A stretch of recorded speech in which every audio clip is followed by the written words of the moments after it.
ఈ రాత్రి ప్రార్థన చేశానయ్యా, మొన్నటి రాత్రి ప్రార్థన చేశానయ్యా, నిన్నటి రాత్రి ప్రార్థన చేశాను చెప్పాడయ్యా. ప్రతి రాత్రి ప్రార్థన చేస్తూ ఉన్నాడంట.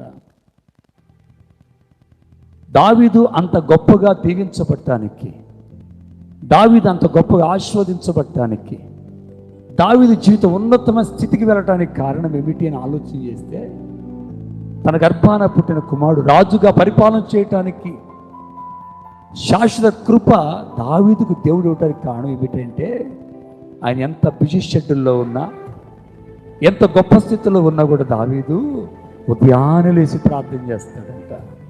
ఎవరికి చేస్తాడు?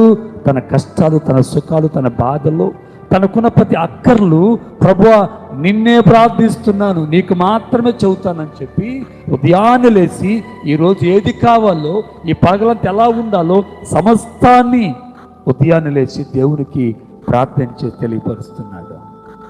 అలా ప్రార్థన చేసిన దావీదు తన ఉద్యోగం చూసుకొని రాజ్య పరిపాలన చేసి మరలా సాయంత్రం ఏం చేస్తామనంట, మరలా రాత్రి కూడా ఆయనకు ప్రార్థన. ఈ రాత్రి ప్రార్థన చేశానయ్యా, మొన్నటి రాత్రి ప్రార్థన చేశానయ్యా, నిన్నటి రాత్రి ప్రార్థన చేశాను చెప్పాడయ్యా. ప్రతి రాత్రి ప్రార్థన చేస్తూ ఉన్నాడంట. దావీదు అంత గొప్పగా దీవించబడటానికి, దావీదు అంత గొప్పగా ఆశీర్వదించబడటానికి, దావీదు జీవితం ఉన్నతమైన స్థితికి వెళ్ళటానికి కారణం ఏమిటి అని ఆలోచన చేస్తే, తన గర్భాన పుట్టిన కుమారుడు రాజుగా పరిపాలన చేయటానికి శాశ్వత కృప దావీదుకు దేవుడు ఇవ్వడానికి కారణం ఏమిటంటే, ఆయన ఎంత బిజీ షెడ్యూల్లో ఉన్నా, ఎంత గొప్ప స్థితిలో ఉన్నా కూడా దావీదు ఉదయాన్నే లేచి ప్రార్థన చేస్తాడంట. ఎవరికి చేస్తాడు?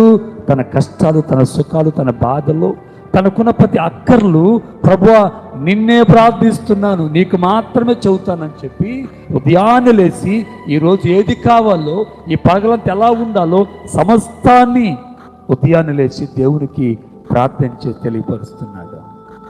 అలా ప్రార్థన చేసిన దావీదు తన ఉద్యోగం చూసుకొని రాజ్య పరిపాలన చేసి మరలా సాయంత్రం ఏం చేస్తామనంట, మరలా రాత్రి కూడా ఆయనకు ప్రార్థన.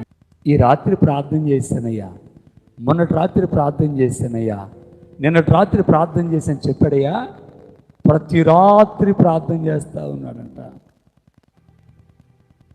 దావీదు అంత గొప్పగా దీవించబడటానికి, దావీదు అంత గొప్పగా ఆశీర్వదించబడటానికి, దావీదు జీవితం ఉన్నతమైన స్థితికి వెళ్ళటానికి కారణం ఏమిటి అని ఆలోచన చేస్తే, తన గర్భాన పుట్టిన కుమారుడు రాజుగా పరిపాలన చేయటానికి